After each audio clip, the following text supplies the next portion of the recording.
En esta ocasión tenemos el gusto de estar con Miquel Arriola, quien es el director general del Instituto Mexicano del Seguro Social.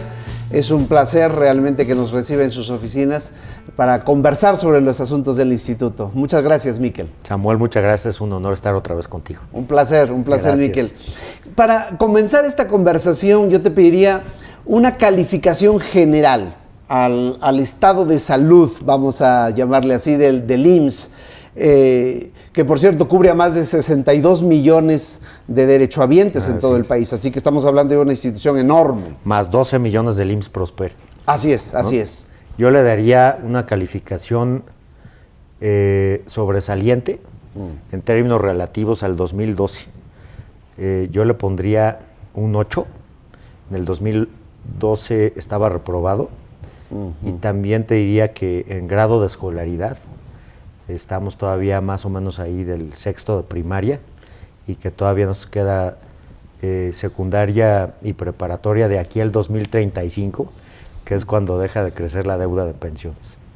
Es decir, hemos avanzado en términos del estado general del IMSS de manera muy importante en estos últimos 3 años, digamos, 4 años, pero todavía hay muchos retos por avanzar en el futuro. Mira, el presidente Peña recibió el IMSS quebrado. De 2008 a 2012 se gastaron todas las reservas del instituto. Las reservas son el colchón que usa el IMSS para sobrevivir una vez que se gasta los ingresos derivados de las cuotas. Y es, digamos que el estado financiero, el déficit o el superávit, el uso de reservas. Y ahí en 2012 el IMSS gastó casi 23 mil millones de pesos. Todas las reservas, incluso en el paquete 12-13, los diputados hicieron un fondo de emergencia de 30 mil millones para ser utilizados tomando en cuenta que se había acabado el IMSS las reservas. Había 2 caminos. El camino que nadie quería, pero que estaba muy cerca, que era empezar a incumplir con las obligaciones de la ley, dejar de pagar pensiones y cortar servicios. El segundo camino fue el que tomó el presidente Peña, que fue una reforma en lo financiero, con 2 caras. Primero, mejorar los ingresos y segundo, un plan de control de gasto y de disciplina financiera. En la primer cara, afortunadamente estamos viviendo el cuatrienio más alto en generación de empleos y eso tiene una correlación directa con la generación de ingresos para el IMSS, porque cada empleo es una cuota nueva. Claro. Llevamos 2.331.000 empleos, lo que más que triplica lo generado en la administración anterior. Tomando en cuenta el 2006, se habían perdido a estas alturas 93.000 empleos, y el cuatrienio donde más empleos se habían generado había sido con el presidente Zedillo, 1.500.000. Estamos hablando de una cifra mucho mayor, de manera tal que los ingresos del IMSS se incrementaron 37% en los últimos 4 años. La otra cara, una agenda de inteligencia en las compras. Nosotros invertimos 1.200 millones de pesos diarios en el IMSS. Y se concentró el IMSS en la compra consolidada, ¿no? 6.000 millones de pesos de ahorro, en 6.100 los últimos 3 años. Las compras con licitaciones pro competencia de servicios integrales y de hemodiálisis, que más o menos nos juegan 9.000 millones de pesos de ahorro en los siguientes 3 años. Un mecanismo para reducir el pasivo de pensiones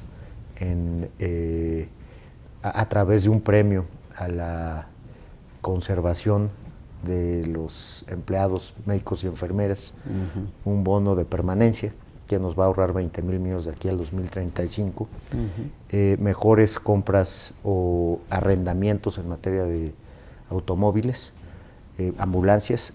No hay que dejar de señalar que el pasivo del régimen de jubilaciones y pensiones que se generó a partir del 43 al 96 antes de las Afores, régimen de beneficio definido con tope de años trabajados, nos creó una deuda de 230,000 pensionados con un promedio de edad de 53 años de 2 millones de pesos.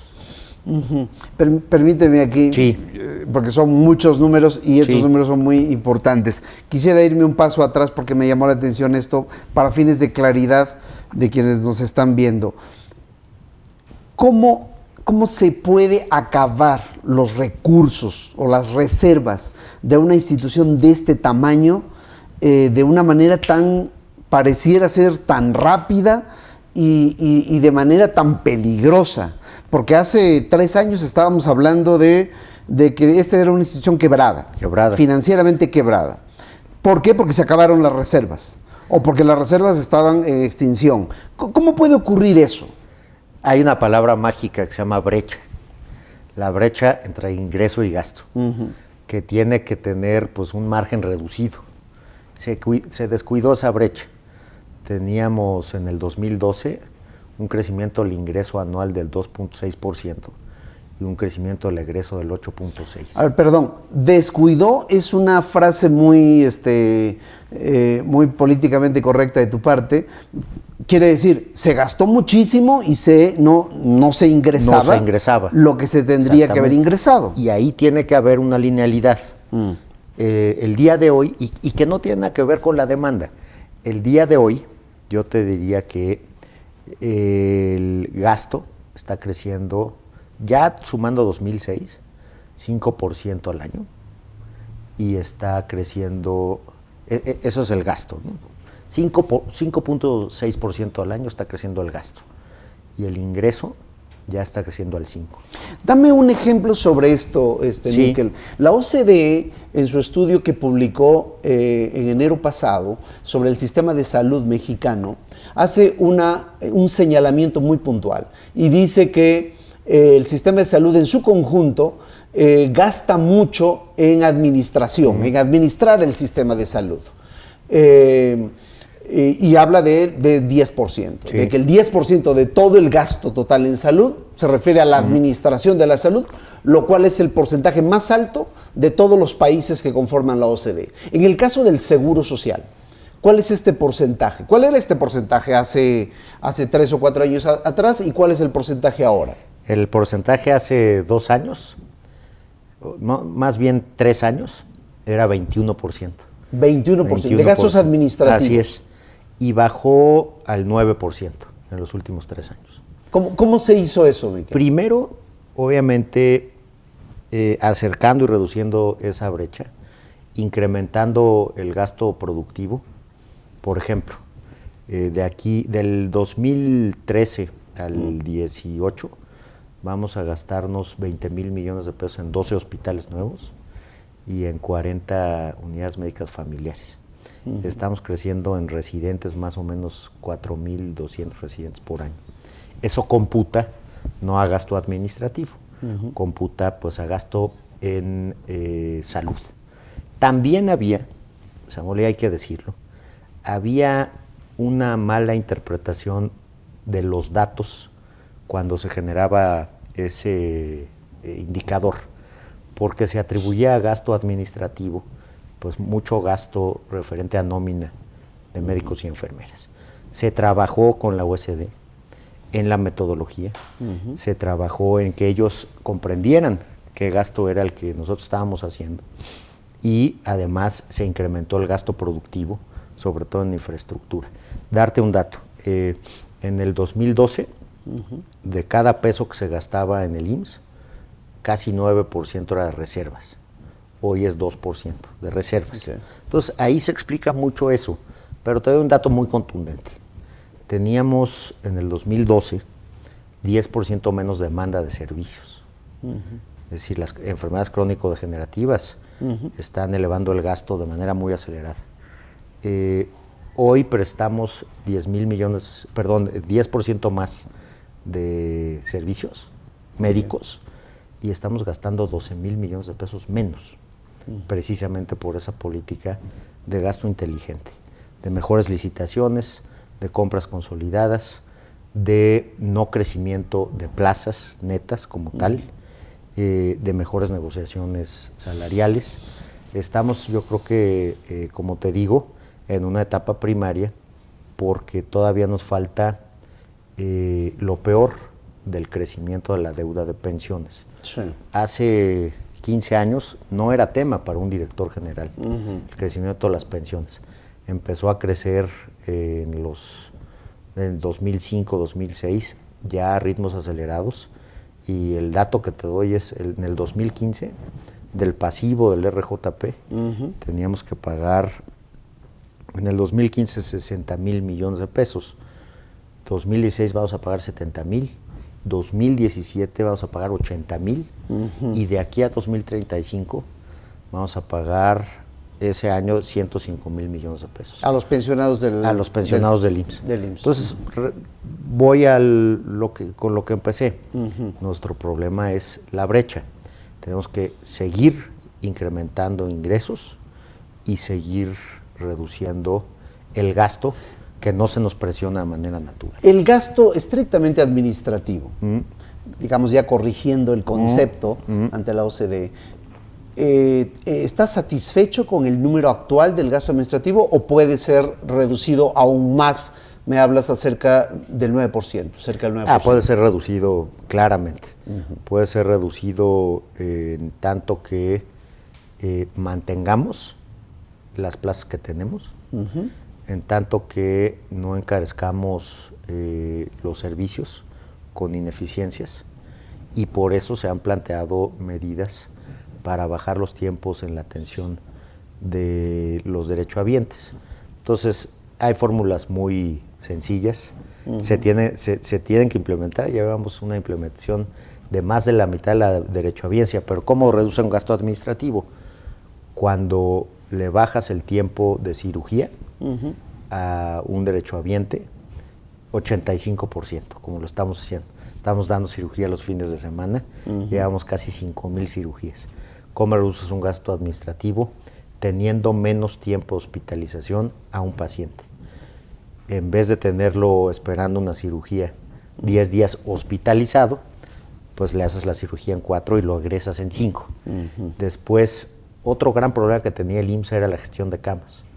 Nos tardábamos de un paciente a otro en limpiar la cama un día.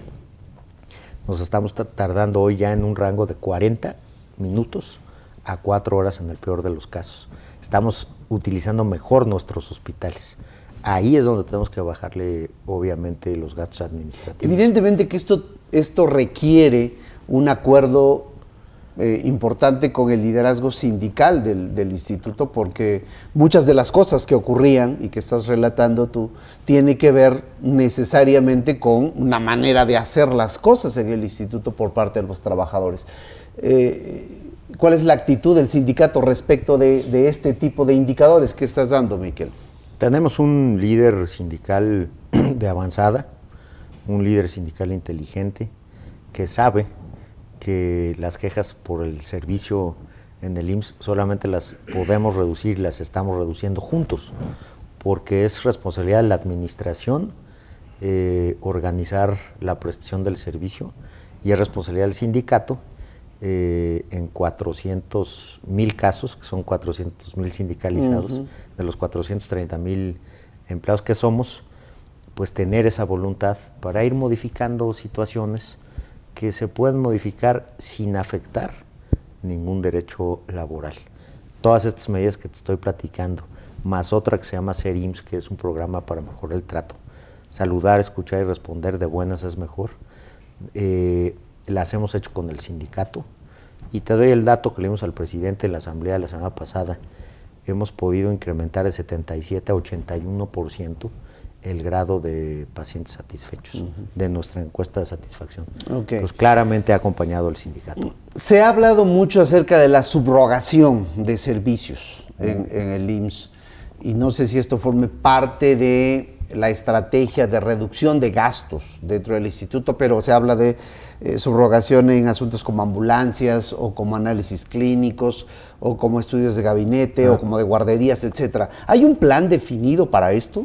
Mira, déjame decirte los dos conceptos de subrogación, el bueno y el malo, ¿no? Bueno, primero el malo. El IMSS no tiene como objeto público, por ejemplo, hacer servicios de análisis de laboratorio.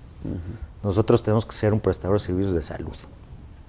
Entonces, ni en el profesiograma, ni en el contrato colectivo, estamos concentrándonos en hacer 1,000,000 de análisis de laboratorio diarios. Ahí confiamos en el sector privado. Lo mismo que en banco de sangre, lo mismo que en procedimientos de mínima invasión, lo mismo que en hemodiálisis, lo mismo que en transporte de pacientes respecto del vehículo, no de los operadores. Y teníamos una subrogación legal, pero muy cara, concentrada en pocos proveedores, que nos dejaba o que les dejaba ganancias extranormales, claramente, porque había prácticas monopólicas. No me refiero a todos los casos, pero lo teníamos. Entonces, ¿cuál es el esquema de subrogación bueno? El esquema de subrogación bueno es el que promueve la competencia. El primer elemento central y más ejemplificativo es la compra consolidada, donde asumimos un gran esfuerzo la industria farmacéutica. Pero el segundo es por qué íbamos a fijar un precio de la diálisis o hemodiálisis a partir de una subasta en sobre cerrado. ¿Por qué no íbamos mejor a buscar una subasta en reversa? Donde empezáramos, y esto es dato real, en 520 pesos y termináramos en 250 pesos.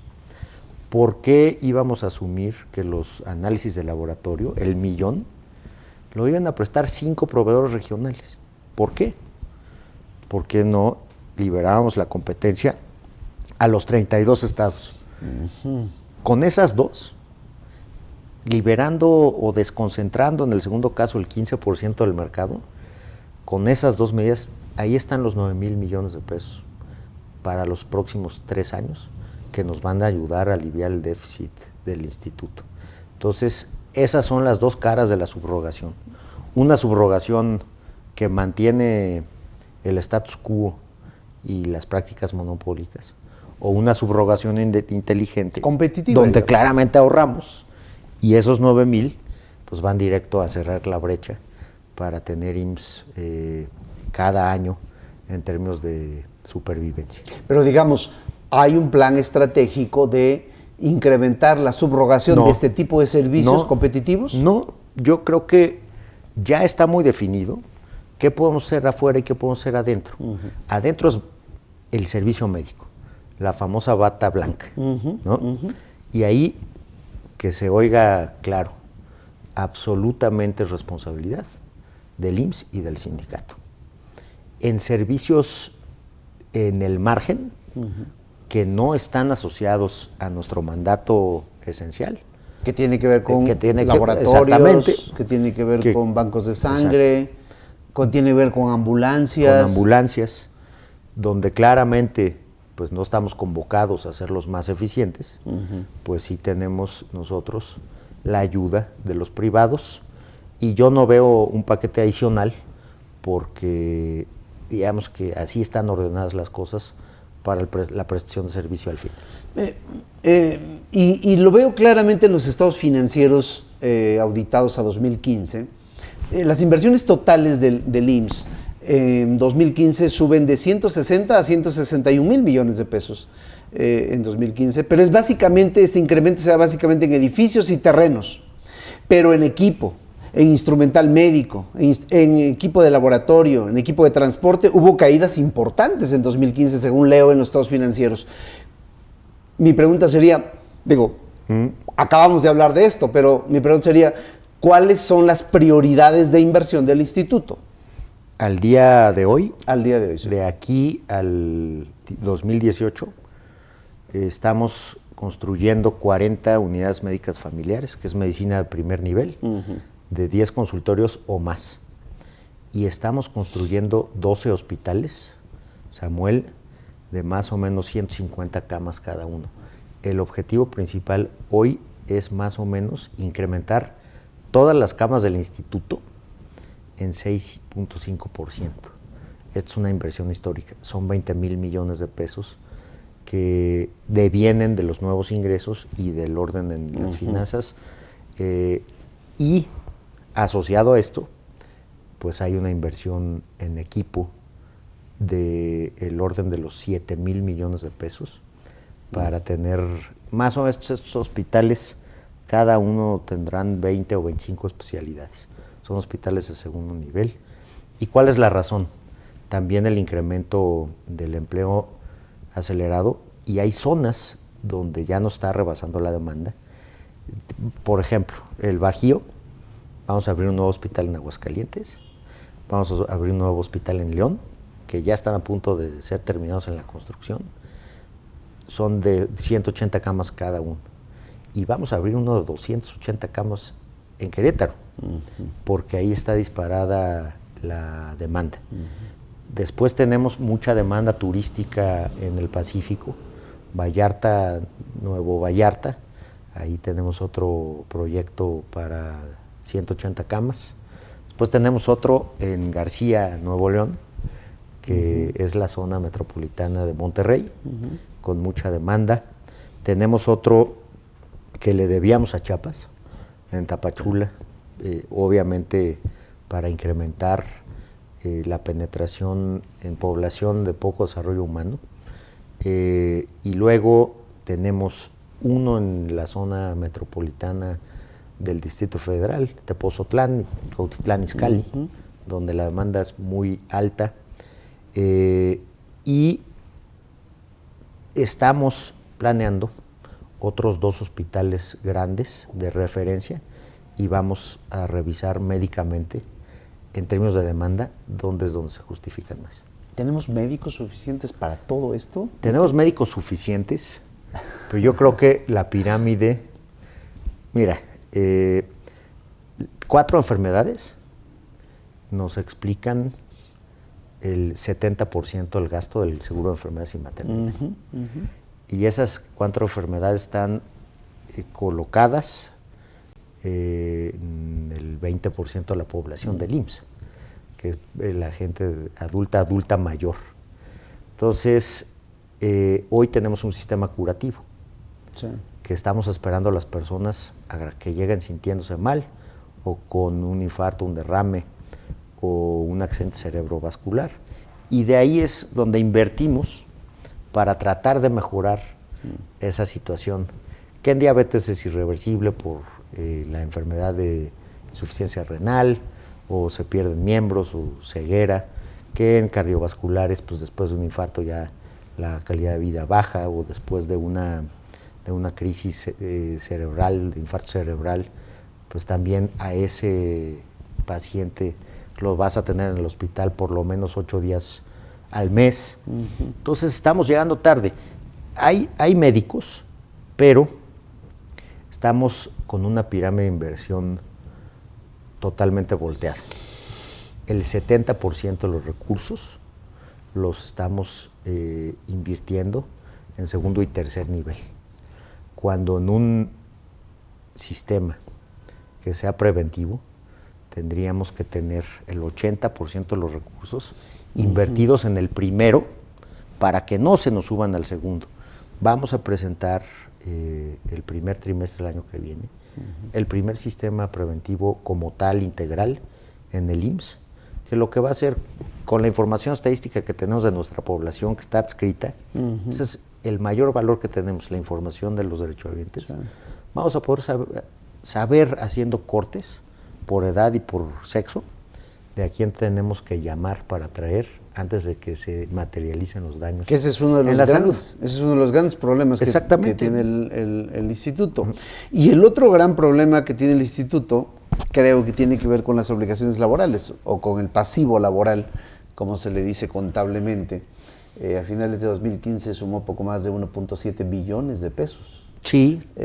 Y los auditores dicen que está pendiente de fondear, digamos, es decir, de financiar ese monto de dinero. ¿Cómo se piensa fondear esos 1.7 billones de pesos?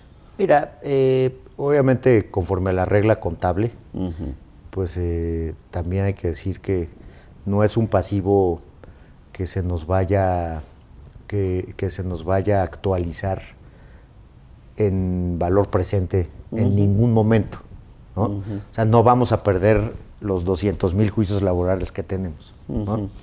Entonces también todo lo que esté... Aunque deben reservar. Debemos reservar. Para esa contingencia. Para una contingencia total, digamos que para la tormenta perfecta, ¿no? Sí. Al final lo que estamos viendo es que en términos nominales los juicios no han dejado de crecer, pero los montos, la cuantía, es la que se ha reducido en los últimos 3 años, más o menos un 10%, que eso ya es algo, ¿no? En nuestros juicios fiscales, pues hemos podido salvar cuantías importantes. Hemos llegado ya al 99% de la recaudación por auditoría. Con no sé cuánto traiga el SAT, pero a nosotros no se nos escapa casi nada. Y después, en los juicios constitucionales, donde se ha puesto en peligro la estabilidad de las finanzas del IMSS, como lo fue el juicio de los medicamentos huérfanos, donde se iba a trasladar la facultad de prescribir a los jueces medicinas que nos podrían costar 150 millones de pesos al año para 3 pacientes, lo que iba a simbrar las bases del sistema de salud. Afortunadamente esos los pudimos ganar. Entonces, sin duda estamos muy concentrados con la Junta Federal para reducir nuestro pasivo laboral. Está fondeado y claramente no se va a presentar una contingencia al 100%. ¿Ha sido buen negocio la Afore? La Afore que tienen en sociedad al 50% con Banorte, la Afore Siglo XXI. Ha sido un magnífico negocio, pero primero por lo social. Tú recordarás, tú fuiste los testigos de la negociación de la reforma de las Afores. Y los obreros dijeron, le entramos, pero queremos ser parte del negocio de las Afores. Y afortunadamente el IMSS es dueño de la mitad de la Afore más grande. Y los trabajadores, los obreros, fueron muy inteligentes. Hoy es un negocio que le reporta al IMSS. Nos reportó este año en ganancia neta 1,500 millones de pesos, que se usan para reducir uso de reservas. Entonces me parece que sí es un buen negocio porque fue una decisión de los trabajadores que el gobierno estuviera metido como un actor activo en la parte del negocio, y hemos cuidado junto con Banorte que esto siga siendo muy productivo, que se sigan incrementando las cuentas y que se sigan incrementando los rendimientos para los trabajadores. Para ir terminando, y te agradezco mucho tu tiempo, Miquel. Con el Seguro Social en las últimas décadas, me atrevería a decir, hemos estado viviendo con el Jesús en la boca. Es decir, en cada administración se dan plazos perentorios de hasta cuándo el instituto es factible de ser financiado. Y hemos hablado de 2 años, de 1 año, ahora tú hablas de aquí al 2019 por lo menos, etcétera. Pero siempre estamos con plazos relativamente cortos para nuestra mayor institución de seguridad social del país. Sí. En el largo plazo, pensemos en el mediano y largo plazo, ¿hay viabilidad, hay sustentabilidad financiera bajo el esquema actual que tienen nuestros sistemas de seguridad social en el país? ¿Hay viabilidad financiera o no? Porque si proyectamos los números actuarialmente hacia el futuro, pareciera ser que tenemos problemas que vamos a estar enfrentando recurrentemente por el lado del gasto y por el lado del ingreso. Mira, claramente hay viabilidad por 2 cosas. Porque la hipótesis de finanzas disciplinadas se ha podido probar en la administración del presidente Peña. En el informe de finanzas que se le mandó al Congreso en el 2012, se dijo que hasta el 2014 iba a llegar. no solamente llegó al 2014, del 2012 que estaba quebrado, sino que ya lo traemos al 2019. Son 7 años. 7 años que no estaban calculados en el corto plazo. Eso ya es mediano plazo. Sí. Entonces, sí hay una fórmula que es muy sensible a la administración. Nuestro plazo fijado como meta es 2035, Samuel. Si llegamos a 2035 con crecimiento del empleo, hoy está creciendo el empleo al doble que el PIB, nunca había pasado, ¿no? Si llegamos con una inercia de crecimiento del empleo más o menos del 3% al año, dándole crecimiento a los ingresos, y se sigue con esta disciplina en el ejercicio de los recursos, yo no tengo duda que vamos a llegar bien al 2035, y de ahí las presiones van a empezar a bajar.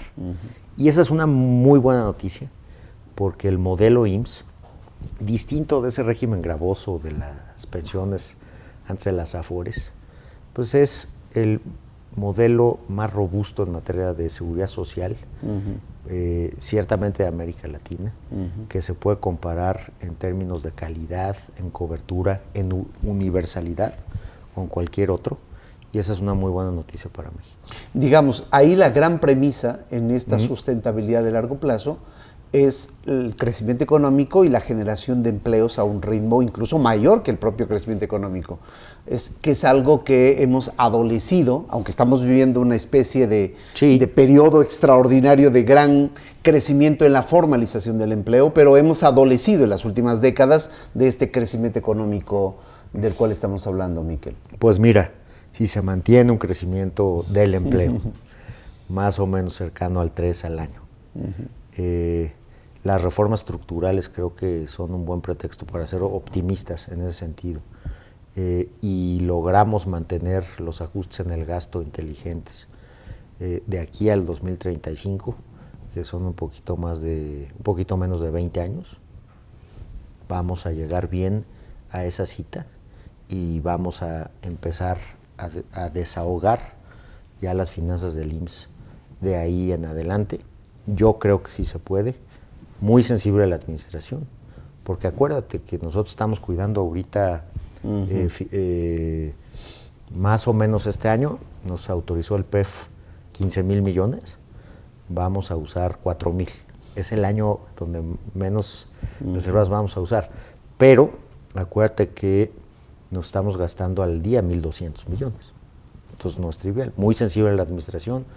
Esto tiene equilibrios delicados.